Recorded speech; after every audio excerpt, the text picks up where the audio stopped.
Olá, mais uma quinta-feira, 186º encontro. Hoje com um nome especial, Encontro Marcado, Doação de Amor. E já enche o nosso coração aqui, não é? Então vamos fazer a nossa prece para a gente conectar ainda mais com o plano espiritual, com Jesus, com Deus, nosso Criador, não é mesmo? Sim. Pedindo então... O Guilherme, cadê o Guilherme para fazer a prece para a gente? Você está aí, Guilherme? Estou. Pode fazer para a gente a prece, por favor? Claro.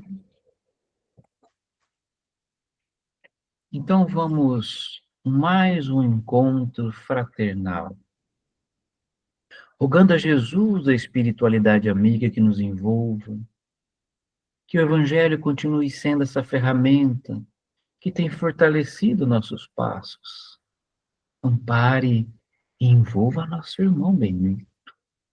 Que em suas palavras tragam-nos consolo ao nosso coração e, acima de tudo, também nos traga aprendizado a falar desse encontro com Jesus, esse ambiente amoroso em que nos encontramos. Que Ele nos dê a sua divina paz, hoje e sempre. Que assim seja e graças a Deus. Que assim seja. Olha, é muito bom quando nos reunimos aqui. E hoje para falar de um assunto importantíssimo para a nossa vida. Falar sobre doação de órgãos, de tecido, é doação de amor. E muitas vezes nós conversamos pouco sobre isto. E, consequentemente, não temos tanta consciência da importância que é, não é? Então, hoje, na semana passada, nós conhecemos o Benito, através da Eusa Missano, que está aqui conosco também, e ele é coordenador, né, de transplante de Sergipe. Então, é um trabalhador que poderá contribuir muito e tirar também nossas dúvidas durante aqui o encontro. Então, vamos passar a palavra para ele. A Eusa fará as suas intervenções também, né, durante esse encontro. Vai ser uma roda de conversa, vai ser muito gostoso. Né? É um assunto denso, é um assunto importantíssimo, e ele promove a caridade. Não é? Então, precisamos realmente falar sobre isso. Então, Benito Fernandes, muito obrigada por aceitar o nosso convite e estar aqui conosco, trazendo mais luz ainda aos nossos pensamentos e aos nossos corações. Que Jesus te abençoe muito, viu? Muito obrigada. E é com você. Então, boa noite a todos. Uma alegria muito grande, uma satisfação muito grande, e principalmente por ter sido através de uma grande amiga, né, que é a nossa querida Eusa, que está aqui nos dando a satisfação de participar, né, desse bate-papo, como a Rosana falou. É um assunto denso, realmente, mas é um assunto que precisa ser ventilado, né? Nós precisamos conversar sobre isso. Nós ocidentais não trabalhamos muito ainda a questão da morte. Então, para a gente, a morte é um tabu, é um momento muito ruim, né? Nós espíritas já lidamos um pouco melhor, né, com esse momento, já que nós acreditamos que o espírito é eterno, né? A nossa vida, ela continua, a matéria fica, mas o espírito, ele continua vivo. E isso nos consola muito, né? A medicina, ela vem evoluindo, né, ao longo do tempo, e o homem vem tentando postergar, né, esse momento que é a nossa partida, melhorando, né, a qualidade de vida das pessoas, proporcionando que essa oportunidade de estarmos aqui nesse plano tenha um pouco mais de sentido e um pouco mais de oportunidade, né, através da caridade, que é a doação de órgãos. Então, o transplante, ele é uma modalidade terapêutica que não depende apenas da equipe de profissionais, não depende apenas dos hospitais, dos equipamentos para que esse tratamento ele aconteça. Mas ele depende essencialmente e primordialmente do doador.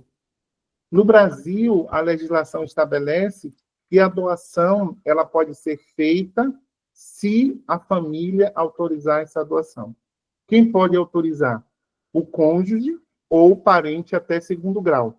E muitas vezes a gente nem sabe, né, o grau de parentesco dentro da nossa família, porque a gente termina chamando primo de primeiro grau, né? E os únicos parentes de primeiro grau que nós temos são os nossos filhos e os nossos pais, né?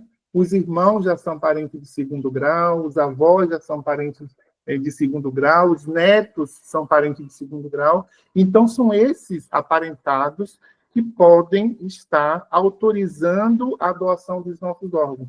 A vontade é nossa, e isso é importante que a gente converse com eles, porque, como eu disse, nós ainda não estamos preparados para esse momento. Os orientais eles já trabalham um pouco mais a questão do morrer, mas nós ocidentais ainda temos muita dificuldade em lidar, em falar sobre essa questão, né?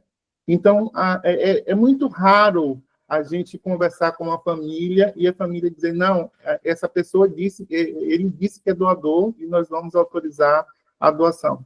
Muitas vezes, a família, por receio, né, ela termina informando, não, ele nunca falou e por isso a gente não vai doar. Ou então, ele sempre disse que era doador, ou que não era doador, até mesmo que a pessoa não tenha dito, mas para tirar uma responsabilidade, né, deles e colocar a responsabilidade em quem já foi, que não tem mais voz, né? Então, são dois tipos de doadores que nós temos, né? O doador vivo e o doador não vivo. Até nisso nós temos dificuldade, porque quando eu comecei a trabalhar com transplante, em 2003, nós falávamos de cadáver, né? Mas cadáver é uma palavra que tem uma conotação que não soa bem, né? Então, nós mudamos o termo para falecido. E ainda assim, não ficou cômodo, né? Então, hoje a lei fala em doador não vivo, né? No sentido de amenizar, mas continua sendo o mesmo cadáver, continua sendo falecido. E a lei, ela subdivide, né, o doador vivo em duas categorias. O doador vivo relacionado, que é aquele que você tem um grau de parentesco até 4º grau, e aí vai até primo, né, que primo é parente de 4º grau. Então, o primo, ele pode doar sem necessidade de autorização judicial, porque o legislador entendeu que se você está doando para um parente, você não vai oferir nada em troca, uma vez que no Brasil o comércio de órgão, a venda de órgão, ela é proibida. E aquela pessoa que não é parente ou é um parente distante, ele colocou que há necessidade de uma autorização judicial, então é preciso ter compatibilidade, e o primeiro critério de compatibilidade é o grupo sanguíneo, então, do mesmo jeito da doação de sangue, o grupo O é o doador universal, né? O grupo AB é o receptor universal. Só que a doação de órgãos ela tem uma vantagem, que ela não precisa do fator RH. Então, positivo doa para negativo, negativo doa para positivo, isso não tem problema. Mas o primeiro critério é o grupo sanguíneo. No caso de coração, a gente utiliza outros critérios. Então, a gente precisa das medidas antropométricas. Então, eu tenho 1,90 m, meu coração tem um tamanho e uma força para bombear sangue para o meu corpo. E não tem compatibilidade com uma pessoa que tem 1,50 m. Do mesmo jeito, daquela pessoa que tem 1,50 m, o coração dela não vai ter força suficiente para bombear esse sangue e eu continuar tendo as minhas funções fisiológicas dentro do padrão de normalidade. Então, há uma necessidade para esses doadores não aparentados de uma autorização judicial, de um parecer de um comitê de ética, para que a gente tenha o máximo de certeza e evite o máximo de comércio de órgãos no Brasil. E o doador falecido? O doador falecido ele também é subdividido. em doador falecido com coração parado, que é aquele corpo, aquele cadáver que nós conhecemos, que vai para o necrotério, que a gente vela, né? Que vai para o ML. Então, aquele corpo que já tem um coração parado, aquele cadáver que tem um coração parado, ainda no Brasil não doa órgãos, né? Em alguns países isso é possível, mas você precisa de uma estrutura e uma dinâmica que, infelizmente, nós ainda não temos. Então, o doador com coração parado, ele só doa tecido. No nosso caso, o tecido que a gente mais capta no Brasil são as córneas. E o que é a córnea? Essa membrana, essa pele transparente, por onde a gente vê a cor dos olhos da pessoa, né? Essa córnea, ela tem uma função para que a luz penetre dentro do olho, né? Estimule a retina, e a retina estimule o nervo óptico e o cérebro enxergue, né? Então, quando as pessoas têm algum problema na córnea, ou alguma opacidade, então a pessoa tomou alguma pancada, ou feriu, né, a córnea, e aí fica uma cicatriz, que a gente chama de leucoma, isso impede da luz penetrar de forma correta, né, ou não deixa penetrar, e a pessoa não consegue enxergar.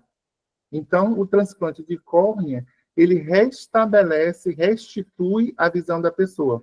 Ele pode ser captado depois que o coração para de bater, até 6 horas depois da parada, se a família autorizar. E o cadáver que doa órgãos, né, é aquele paciente que deu entrada no hospital com um trauma crânioencefálico, ou seja, uma pancada forte na cabeça, ou um derrame, que a gente chama de AVC ou AVE, né, que é um acidente vascular encefálico, ou um tumor cerebral, né? Então, qualquer problema que leve a um aumento da pressão intracraniana. Então, nós sabemos que sempre que a gente toma uma pancada em qualquer lugar do nosso corpo, há um edema, ou seja, há um inchaço. Se você tem espaço, né, para aquele volume de tecido ele aumentar, você não vai ter problema nenhum. Mas a gente sabe que a cabeça, ela tem um espaço limitado, né? Então, se dentro da cabeça a gente, por algum motivo, né, tem um edema, um inchaço, então uma pancada, um acidente vascular cerebral que vai fazer com que o sangue extravase, né, fora do vaso, ou, se for isquêmico, que o sangue não chegue, e aí, aonde o sangue não chega, as células morrem, e a pessoa tem o que a população, de um modo geral, chama de morte encefálica. Então, são aqueles pacientes neurocríticos, né? E aí a gente sabe que a gente pode viver sem perna, a gente pode viver sem braço, a gente pode viver sem rim fazendo hemodiálise, mas a gente não vive sem a cabeça, né? A cabeça é onde está toda a estrutura que comanda todas as funções de dentro do nosso corpo. E quando o sangue não entra dentro da cabeça, as células morrem.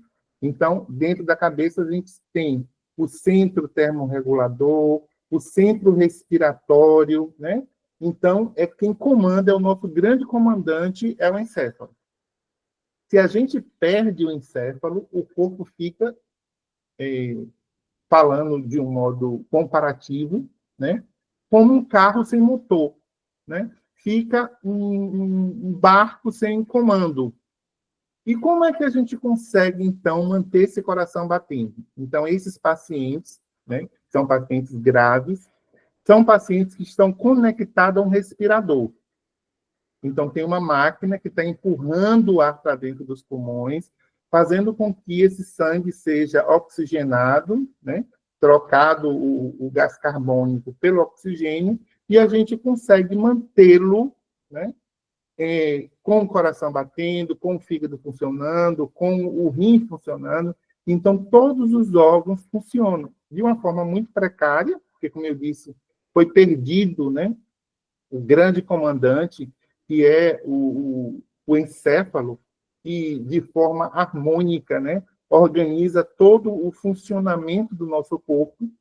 E com essa perda, há necessidade, por exemplo, de introduzir, né, uma droga que a gente chama de droga vasoativa, porque com a morte do encéfalo, os vasos eles não têm mais a capacidade de fazer vasoconstricção. Por exemplo, Rosana agora está no frio, né? Então, quando a gente está no frio, muito frio, a gente observa que as pontas dos dedos, né, ficam roxeados, né? Por que isso acontece? Porque o organismo faz uma vasoconstricção priorizando o sangue para os órgãos vitais, para que a gente não morra, né? Então, esse paciente, ele não tem mais essa capacidade. Então, a equipe médica precisa introduzir uma medicação que a gente chama de droga vasoativa, e essa medicação é quem vai fazer com que os vasos, eles diminuam o calibre ou aumentem o calibre. De um modo geral, a gente nunca consegue chegar na dosagem basal, né? Ou a gente coloca um pouquinho de mais, ou a gente coloca um pouquinho de menos, e fica um tanto quanto instável. Mas a gente consegue manter esse coração, esse fígado funcionando. Então, é esse paciente com diagnóstico de morte encefálica, então, não são todos os óbitos, e para a gente ter uma ideia, apenas 2 a 3% dos óbitos totais de um hospital são óbitos por morte encefálica e 14% na unidade de terapia intensiva. Então, eu digo para minha família sabe que eu sou doador, mas eu não sei, e é uma coisa que a gente não sabe, quando nem como a gente vai morrer, né? Mas é importante a minha família saber, porque se eu evoluir para a morte encefálica, eu posso estar doando meus órgãos, e se eu fizer parada cardiorrespiratória, que é a maioria dos óbitos, a minha família pode estar doando as minhas córneas e fazendo com que outra pessoa volte a enxergar. Mas o que a gente precisa ter em mente é que sempre, nas nossas orações, nós pedimos a Deus que nos proteja, que proteja aqueles que a gente ama. Na semana passada, nós estávamos falando do amor ágape, né? Daquele amor que a gente precisa desenvolver, né? Em todos os sentidos, com todos os seres que cruzam o nosso caminho, mas que a gente ainda está um pouquinho longe, né? Desse amor ágape. A Elsa falou até do amor de mãe, né? Que se aproxima mais desse tipo de amor ágape. E a doação de órgãos, ela tem esse condão, né, de nos trazer essa consciência da importância do amor, né? Há um tempo atrás, nós tivemos um óbito de um bebê de 30 dias, né? E ele evoluiu para a morte encefálica, e a gente foi conversar com a mãe, e a mãe disse que ia assinar a doação, e no caso de menor, a gente precisa da autorização da mãe e do pai, né, se tiver no registro. E a mãe falou, eu vou doar porque eu não quero que outras mães passem pela dor que eu estou passando. Então, é esse sentimento, né, que a gente precisa, no nosso dia a dia, desenvolver para com o próximo, né? Muitas vezes a gente pensa só no alimento, né, só na roupa, no agasalho, mas hoje, né, de um modo geral, nós temos mais de 70 mil pessoas no Brasil aguardando por uma doação, aguardando por um transplante. Dessas, mais de 30 mil são pessoas que aguardam por um rim, né? Por que a gente tem a maioria de pessoas que precisam de transplante renal? Porque nós temos aí a diálise, né? A hemodiálise, a diálise peritoneal, que consegue manter esse paciente vivo. Mas a que preço? A que preço esse paciente continua vivo? Indo para uma clínica de hemodiálise 3 vezes por semana, ser conectado a uma máquina, para ficar conectado a ela 4 horas, né? E quando ele sai da máquina, ele sai com muito mal-estar, com muita dor no corpo, né? Porque, como na maioria das vezes o paciente não urina, né? E todo o líquido que ele ingere, ele vai acumulando, e isso vai fazendo com que ele tenha aumento de pressão, né? E isso tem uma interferência muito grande no sistema vascular, né? Nas veias, nas artérias desse paciente. vai fazendo com que ele tenha problema cardíaco, vai fazendo com que ele tenha problema hepático, dentre outras coisas. E o transplante, ele vem exatamente dar qualidade de vida a esse paciente. Ele não vai ficar curado, porque ele vai precisar tomar um remédio que a gente chama de imunossupressor, né, durante o resto da vida dele, mas ele vai ter qualidade de vida. Então, ele vai poder ingerir líquido, porque o paciente que faz hemodiálise, ele não pode beber água. Imagine você estar numa temperatura de 29, 30 graus, e você só beber durante um dia um copinho de 50 ml de água, né? Muitos pacientes pegam uma pedrinha de gelo e ficam botando na boca para tentar saciar a sede, porque ele não pode beber muita água, né?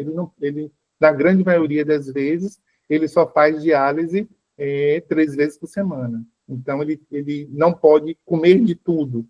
Ele só pode... alguns alimentos, eles só podem, na maioria das vezes, frutas cozidas. Então, é uma vida muito sacrificada.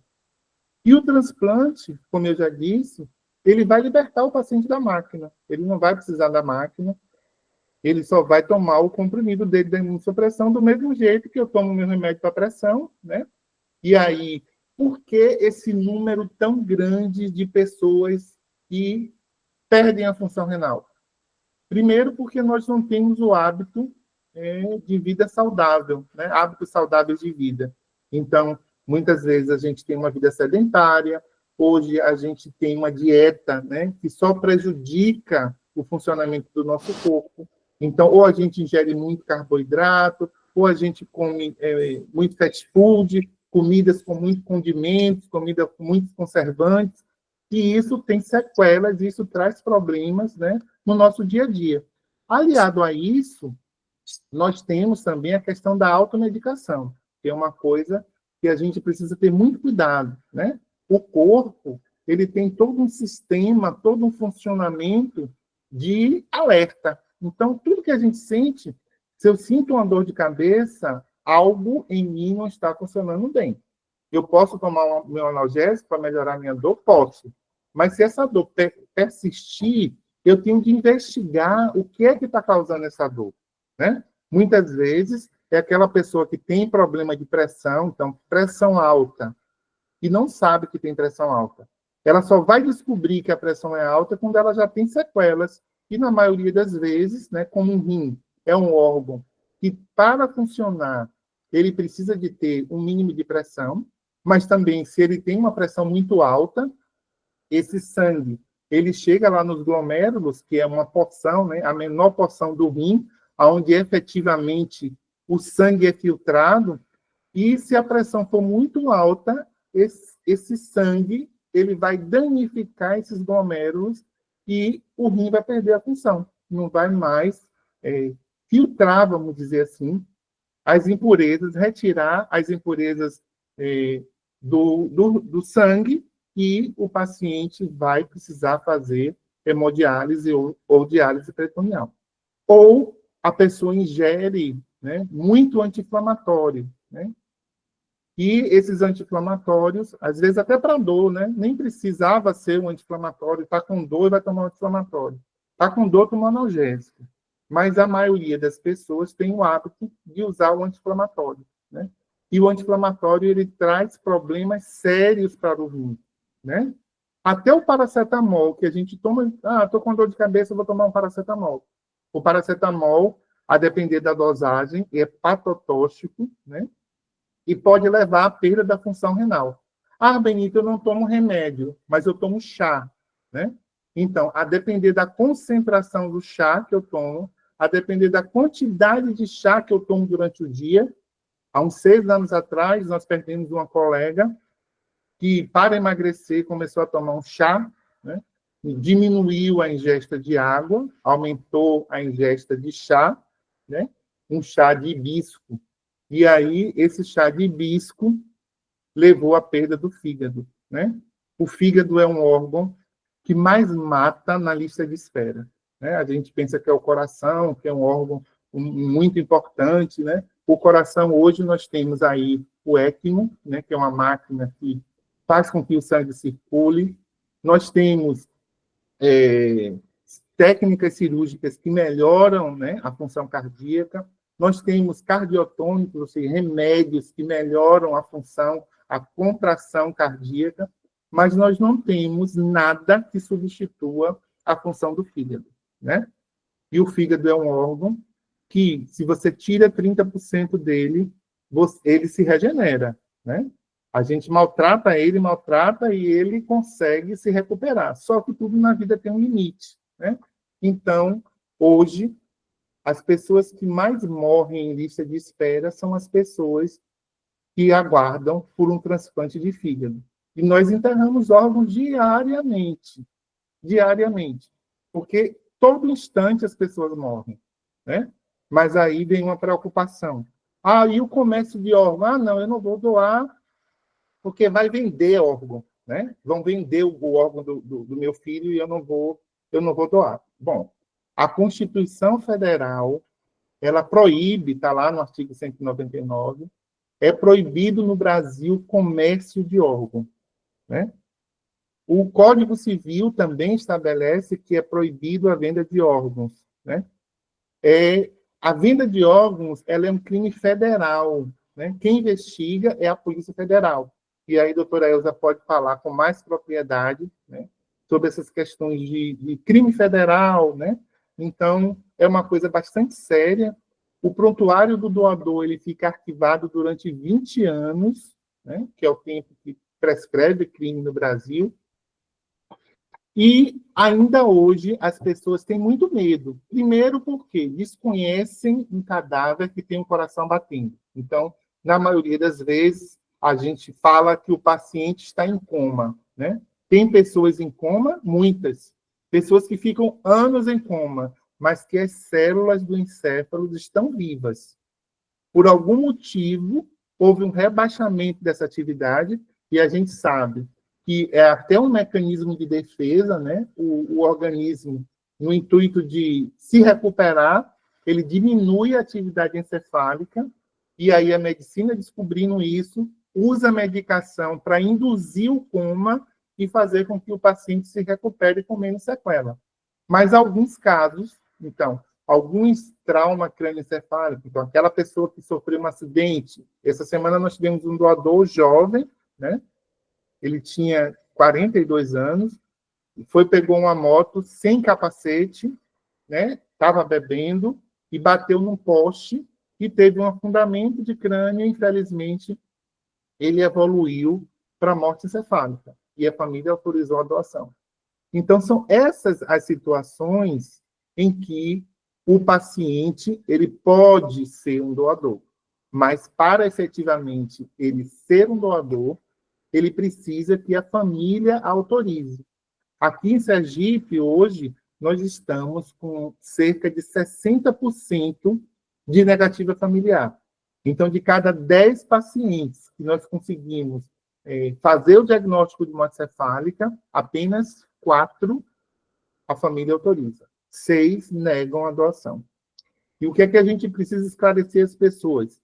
Hoje, essas 76 mil pessoas que estão na lista de espera são desconhecidas para muita gente. Eu não sei se vocês aqui conhecem alguém que precisa de um transplante. A Rosana até falou que tem um amigo que precisa de um transplante renal, e a gente precisa esclarecer, né? Porque o rim, ele é um órgão que, além da compatibilidade do grupo ABO, ele precisa de uma outra compatibilidade que a gente chama de HLA, que é o antígeno leucocitário humano.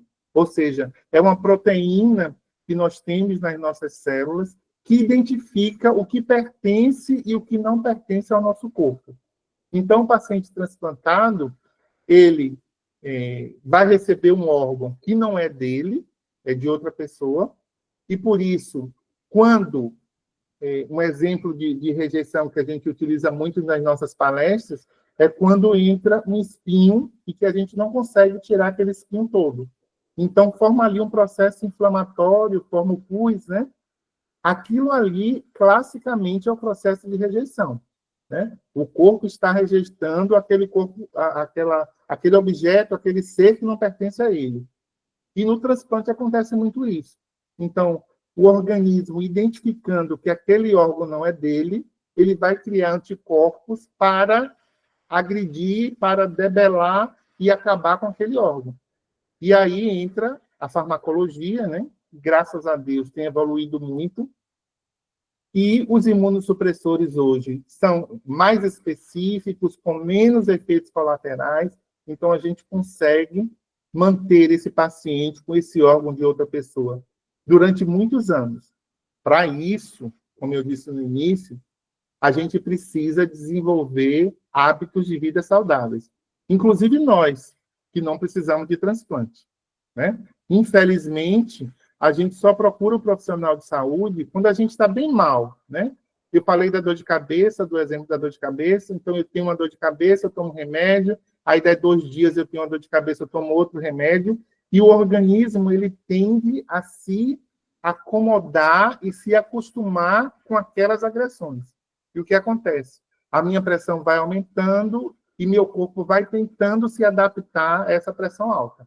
Eu sinto uma dor na nuca, eu sinto uma dor na testa, né?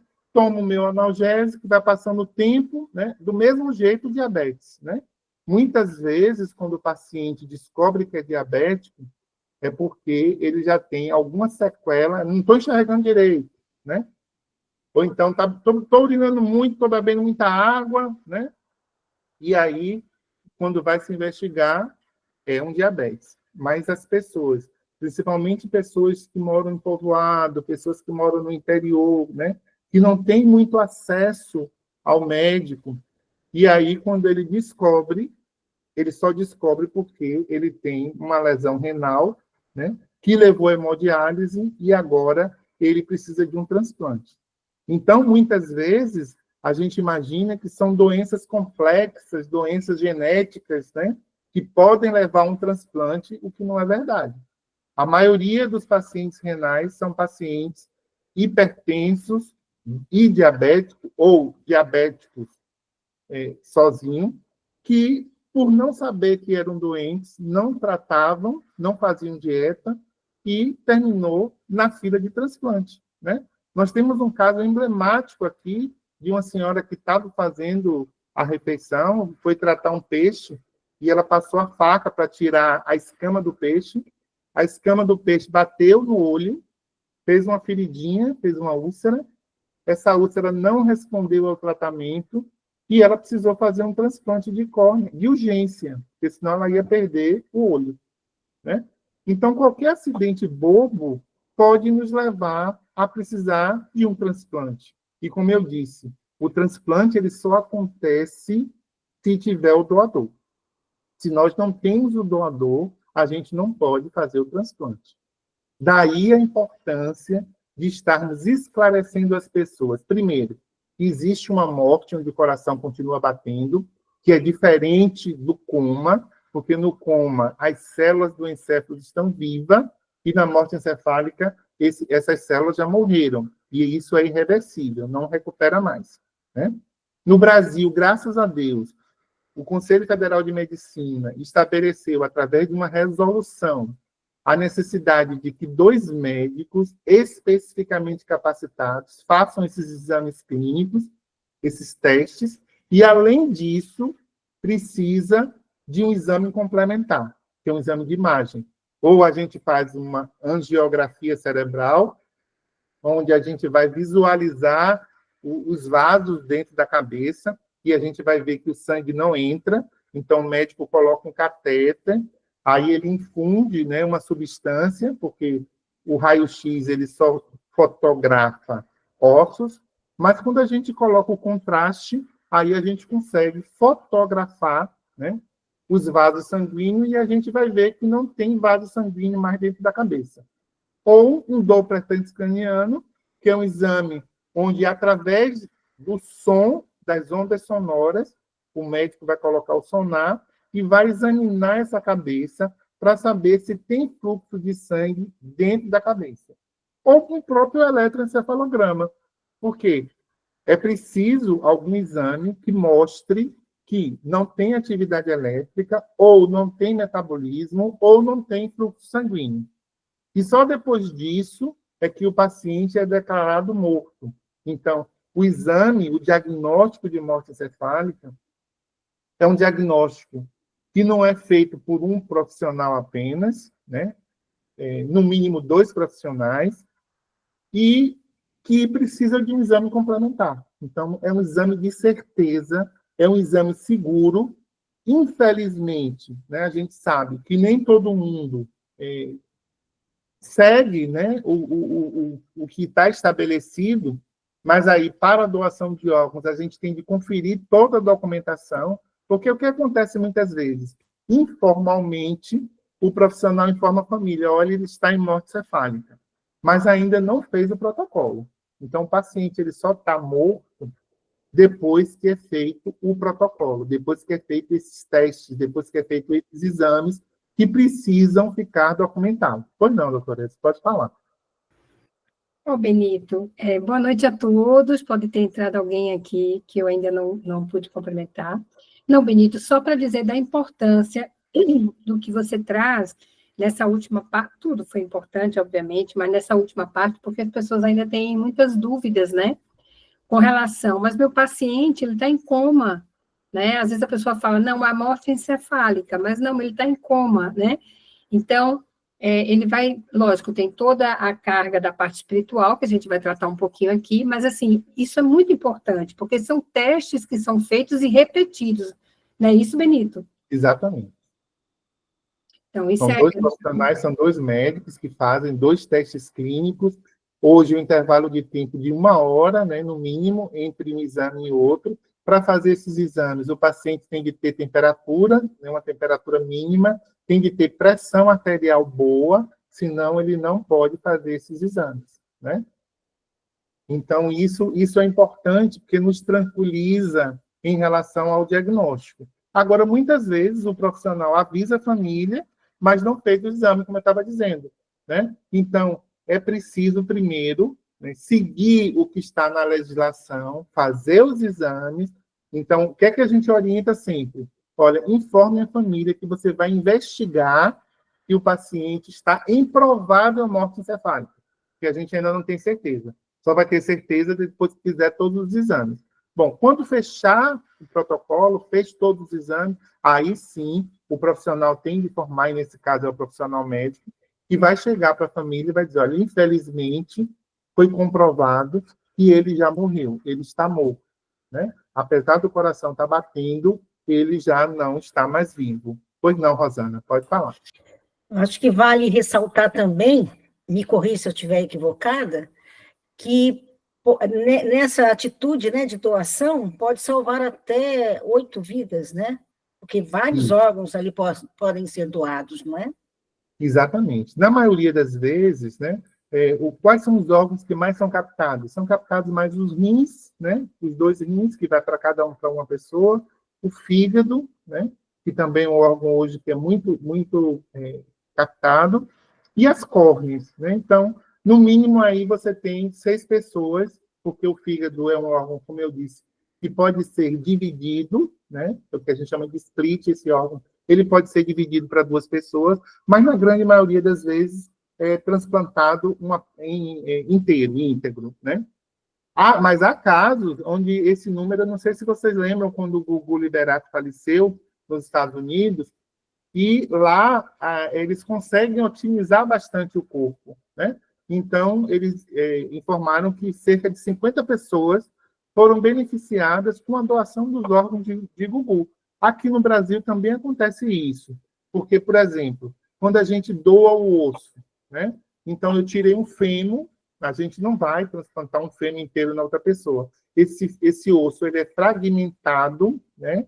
E ele pode ser transplantado em várias outras pessoas, né? Então, nós temos transplante de pele, e aí vale ressaltar, a lei também proíbe que o corpo fique deformado por conta da retirada de órgãos e tecidos.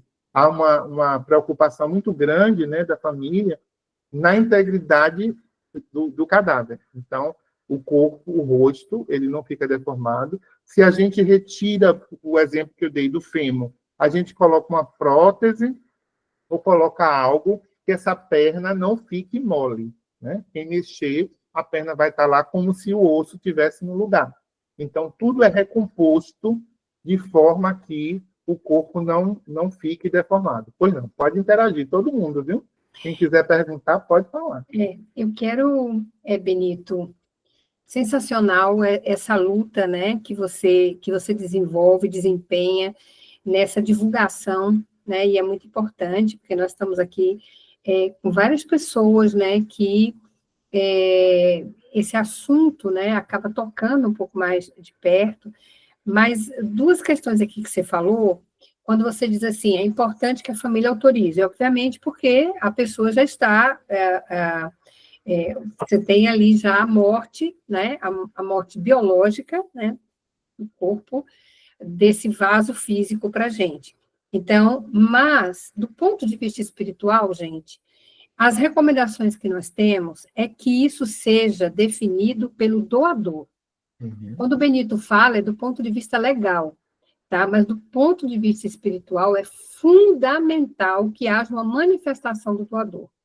Quem aqui já participou de reuniões mediúnicas, a gente observa e tem algumas experiências com relação, por exemplo, à cremação, né?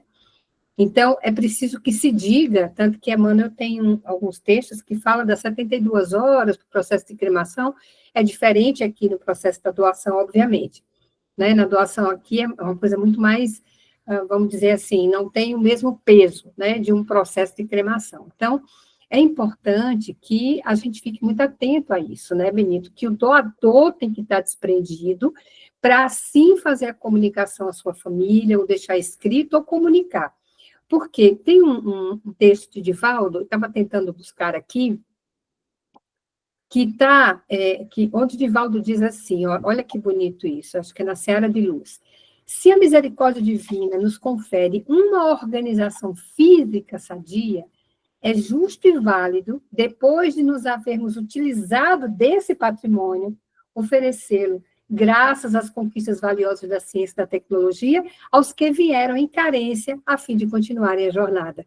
Então, olha que bonito. Então, é um gesto caritativo, de caridade, de benevolência e de extrema doação.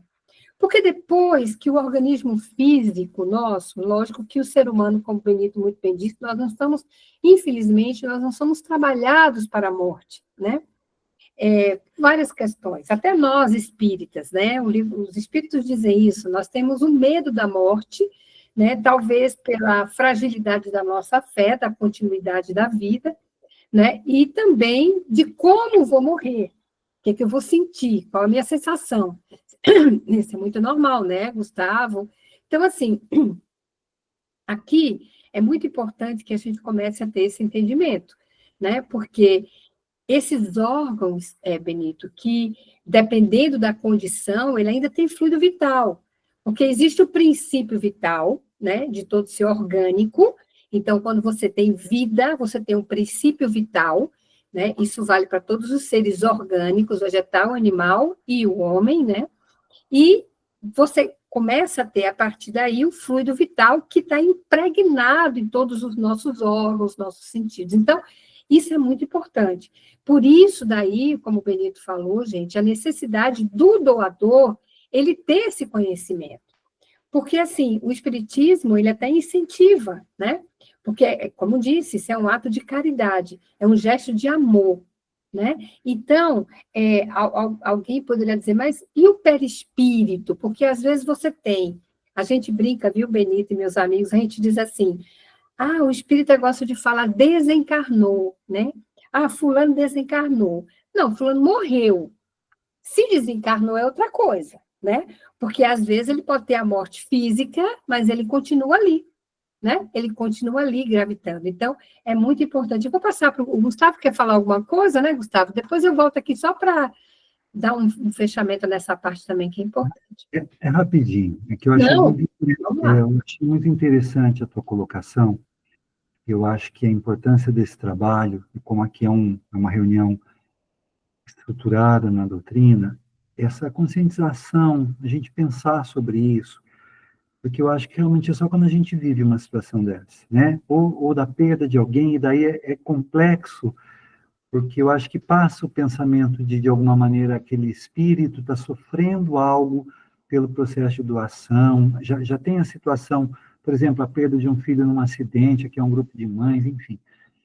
E eu estava vendo um programa do Raul Teixeira, de 2008, sobre doação de órgãos da Federação Espírita do Paraná, e ele coloca esse processo, que eu acho que você complementou muito bem. Ele diz assim, que a doação em si, quando tem essa consciência, então, minimamente, né, aquele que vai doar, ele, mesmo não aprofundando, mas não é um tabu, né, não é uma questão...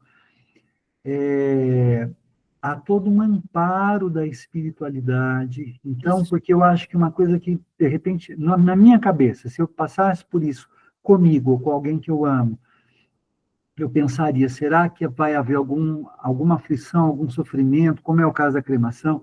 Então, quando há essa conscientização e a gente para pensar um pouco, não só num caso desse, mas um caso da gente poder ter uma questão de hemodiálise, alguma questão física que nos traga sofrimento, né? A gente precisa refletir sobre e conscientizar, porque quando há esse entendimento, certamente não há sofrimento, porque a espiritualidade superior vai agir para abençoar esse gesto de caridade, daí vira algo realmente que é caridade, é amor em ação, né? É amparo. Então, só isso que eu queria colocar, porque eu achei muito pertinente o que você colocou, Elza, de realmente orientar, né? Não é uma coisa que às vezes as pessoas trabalham com intensidade, porque é difícil, mas a gente precisa aprender a refletir sobre, né? É isso. Rosana, quer falar? Eu queria pegar um gancho do Gustavo aí, que ele citou o Raul Teixeira, e eu escutei o Raul Teixeira também, e ele nos alerta uma coisa bem interessante sobre a nossa educação. Nós não somos educados para este fim. Veja, até doação de sangue, né? A gente deveria começar com doação de sangue. Se desde que a gente é condicionado, que a gente é educado, a gente é estimulado para doar sangue, então, essa passagem, ou isso passa a ser uma coisa tão natural, que isso vai acontecer no futuro, e que seja breve, que a gente sabe que isso está acontecendo. Mas a educação, ela tem um grande comprometimento. A educação dentro de casa, a gente ser exemplo, de mostrar disso, de ser doadores, e a educação convencional, não estimula. Acho que na Espanha eles estimulam muito. Lá o índice grande, né, de doadores. Então, ele falou isso, eu falei, muito interessante isso. Uhum. A gente precisa pensar nisso, conscientizar sobre isso também, a doação de sangue. Né? É isso.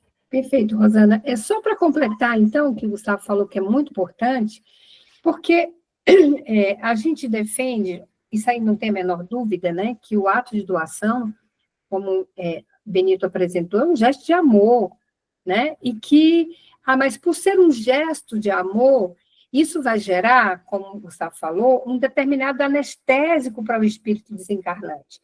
Então, nada vou sentir. E na literatura espírita, a gente observa isso realmente, e até mesmo em alguns desencarnes. Né? Alguns desencarnes, por exemplo, acidente de avião, quantos espíritos muitas vezes são socorridos antes, né, de que o evento ocorra? São adormecidos e a partir dali são retirados, né, até que haja o completo desligamento. Então, essa observação, ela é válida. Entretanto, é isso que eu falei, a gente precisa fazer algumas ressalvas. Porque, em primeiro lugar, o próprio gesto de amor daquele que vai fazer a doação, né, ele já causa exatamente, né, a iniciativa da espiritualidade amiga, quando aquilo parte do próprio doador, mas não é uma impulsão da família, não é uma impulsão da mídia, não, é do próprio doador, né, é o seu livre consentimento que é dado, né, é a emissão volitiva dele, é o primeiro passo, né, para que não tenha depois o espírito qualquer tipo de revolta, eventualmente, se vier a sentir alguma manifestação ainda pela região, pela ligação ainda com o seu corpo físico, né? Então, isso é muito importante. Ele vai receber esse anestésico e ele não vai sentir qualquer tipo de dor, né? Então, ele tem que estar ciente disso, porque isso é um gesto meritório. Então, isso não isentará, né, de ele sofrer qualquer tipo de desconforto, né? Porque ainda está muito ligado, né, ao corpo, mas essa consciência traz para ele, como disse Gustavo, né, um significativo nível, né, de informação que lhe traz essa consciência daquele gesto, né, e da sua vida atual espiritual. Então, aí eu li um texto que eu achei tão interessante, gente, é como a dor do parto. Olha que coisa linda, né? Então, a mãe passa por aquele incômodo, mas, meu Deus, que alegria quando ela recebe em seus braços o seu filho. Então, veja que alegria para o espírito dizer, meu Deus, eu aproveitei exatamente o meu processo reencarnatório e até o meu corpo foi dado para estudo, foi dado para pesquisa, como a gente tem corpos, né, que são levados para as universidades para fazer estudos, né? E uma parte de mim está servindo, né? Eu ainda estou... Isso é doar de si, que é a máxima caridade, não é? É dar não do que a gente detém, mas do que a gente tem. Então, isso é muito importante, né? Acho que o José quer falar um pouco. Sim, também uma colocação muito, muito rápida. Eu estou de pleno acordo, e eu sou, inclusive, doador, eu declarei nos meus documentos como doador, na minha carteira de ordem, estava isso, hoje não vale mais, tem que consultar o parentesco, né? Os parentes, se permitem ou não.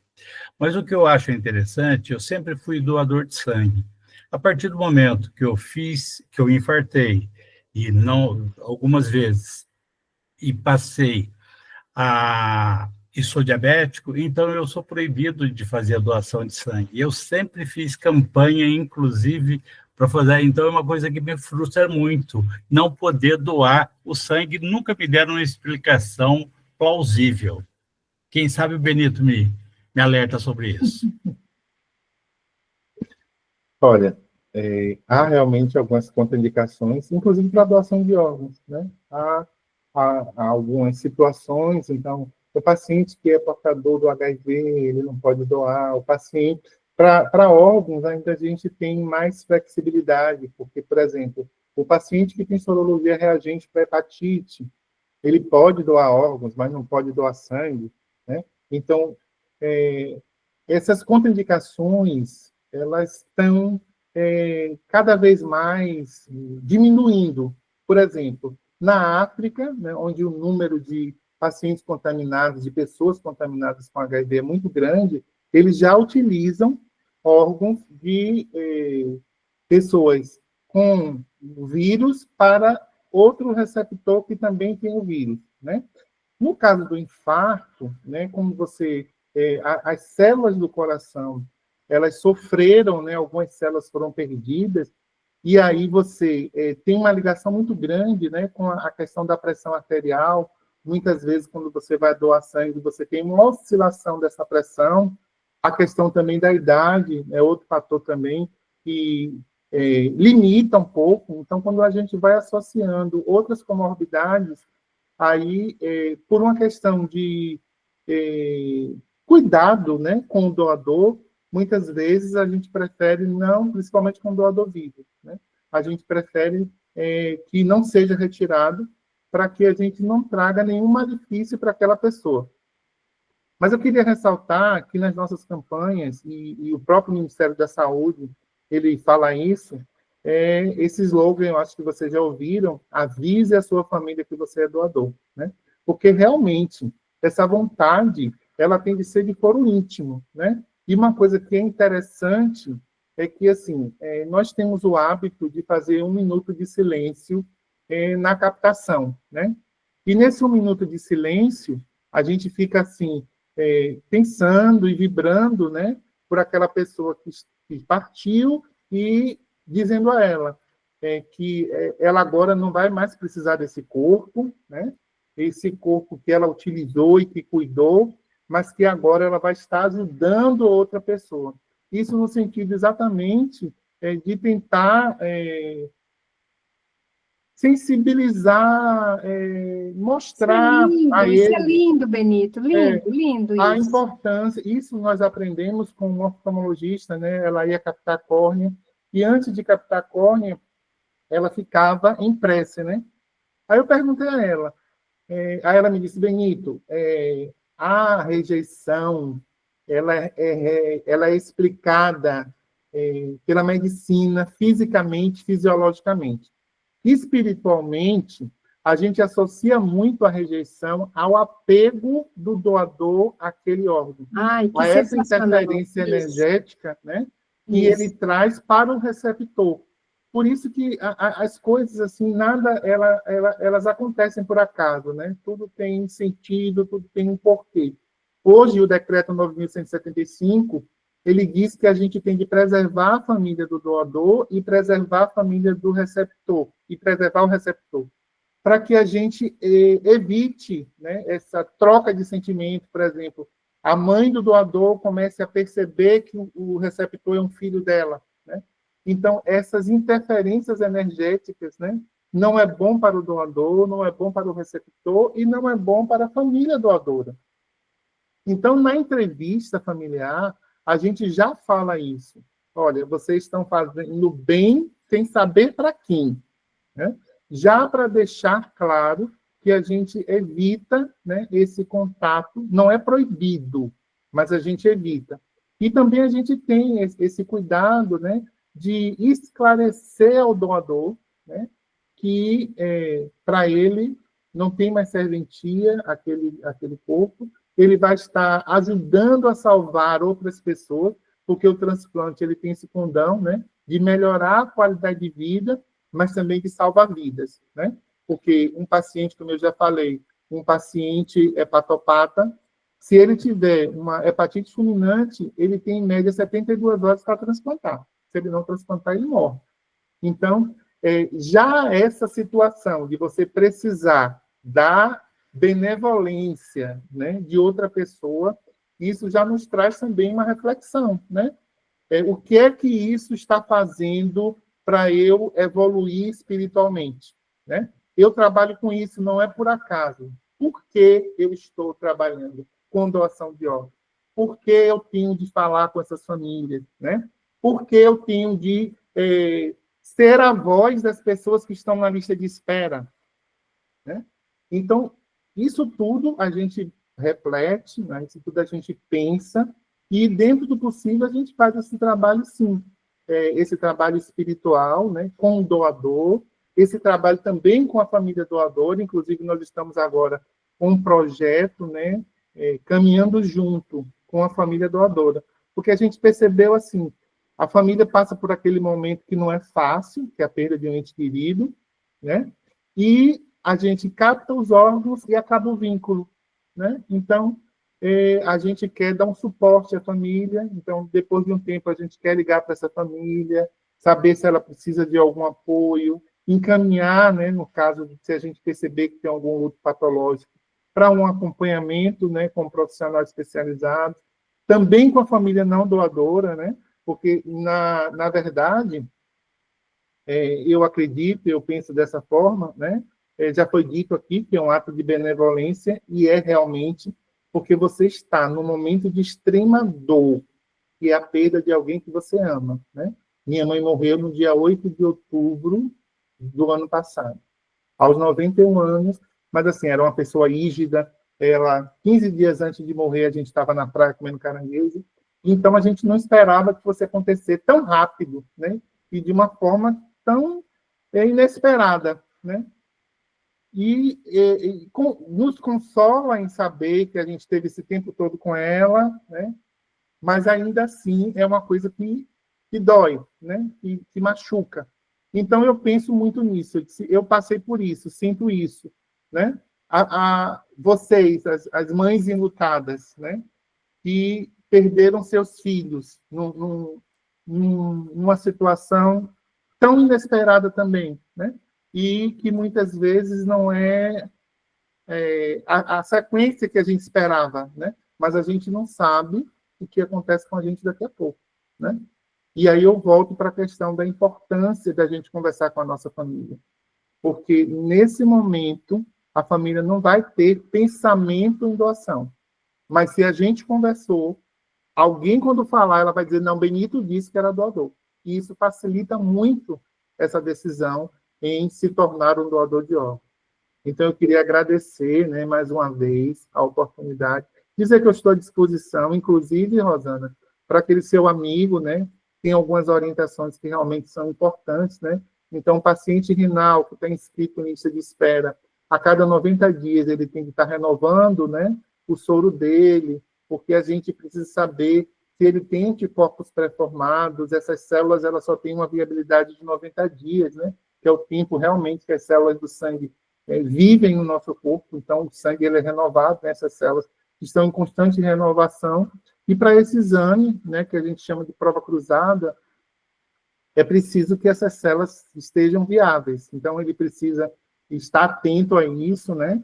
Estar com os exames pré-operatórios em dias, porque a qualquer momento, a gente não sabe quando, ele pode ser chamado para fazer o transplante, né? E, além de tudo, da interação com a equipe transplantadora, né? Tirar todas as dúvidas, né? Por que não foi chamado ainda? E se foi chamado, né? E não teve a oportunidade do transplante, o que aconteceu? Porque, muitas vezes, o paciente é chamado, ele nem sabe que foi chamado, mas o sistema, né, o SIG, que é o Sistema Informatizado de Gerenciamento, dá acesso ao paciente. Eu não sei se ele tem acesso, mas ele precisa saber disso. Então, se depois você quiser essas informações, eu passo com calma. Tá bom? Tá certo. Antes de passar para você, Elza, Benito, ele vai constantemente em São Paulo, né, das várias vezes foi incompatível, muito esforçado, eu não sei se ele faz diálise 3 vezes por semana, mas ele faz direito, está cursando direito, inclusive ele falou, não poderia estar aqui, porque está chegando da faculdade, não podia hoje faltar, que eu vou assistir a gravação depois, e ele faz estágio aqui na prefeitura, então, está inchado o lado direito dele, então, assim, é um exemplo para nós. Mas ele vai conseguir, vai chegar o doador dele. É um exemplo para nós, sem dúvida. Elza, quer dar mão aí? Só para a gente encerrar mesmo, eu queria trazer aqui um texto pequenininho da nossa querida Meimei, pela psicografia de Chico, né? No livro Espírito da Verdade, temos o que damos. Olha que bonito, gente. Só vou ler um trechinho, não vou ler todo. Podes guardar o pão para muitos dias, ainda que o excesso de tua casa signifique a ausência do essencial entre os próprios vizinhos. Todavia, quando puderes, alonga a migalha desse alimento aos que fitam debalde o fogão sem lume. Podes conservar armários repletos de vestes inúteis, ainda que a traça concorram contigo a posse do pano devido aos que se cobrem de andrajos. No entanto, sempre que possa, ceda a migalha de roupa ao companheiro que sente frio. Aí no final ela diz assim: um dia que será noite em teus olhos, deixará pratos cheios, imóveis abarrotados, cofres e enfeites para a travessia da grande sombra. Entretanto, não viajarás de todo nas trevas, porque as migalhas de amor que tiveres distribuído estarão multiplicadas em tuas mãos como bênçãos de luz. Eu acho esse texto da Meimei lindo, porque realmente nós só damos, né, aquilo que nós... só temos aquilo que nós damos, e só damos aquilo que nós temos, porque o resto é benevolência, é benefício, é graça do Criador para todos nós, né? Então, que gesto bonito, e que trabalho bonito, Benito, que você faz nessa ação de captação, e que lindo que você falou, até já imagino quem seja essa médica oftalmo aí, que faz esse minuto de silêncio nessa oração perfeita. Eu desconfio até que ela é espírita, né? Ali trabalhando, né? Aquele carinho todo com aquele espírito que está naquele momento voltando à parte espiritual. Olha, Rosana, muito obrigada, viu, por mais essa oportunidade, a todos os amigos que estão aqui conosco, né, nesse momento. Nós agradecemos, nossa, esse imenso esclarecimento de ter contato com todas as informações importantes. Então, muito, muito obrigada mesmo, Benito, mais uma vez, viu? Obrigada por essa oportunidade. Elza, sempre aqui nos apoiando, nos ajudando. Muito obrigada. Enquanto a gente falava das... A gratidão é nossa, Rosana. E assim, o que a gente espera é que nós consigamos, né, formar multiplicadores dessa informação, que as pessoas realmente passem isso adiante, né, falem da importância e faça uma reflexão, por que não ser doador, né? Se alguém da minha família, se alguém que eu amo precisar de um transplante, eu vou querer que alguém doe.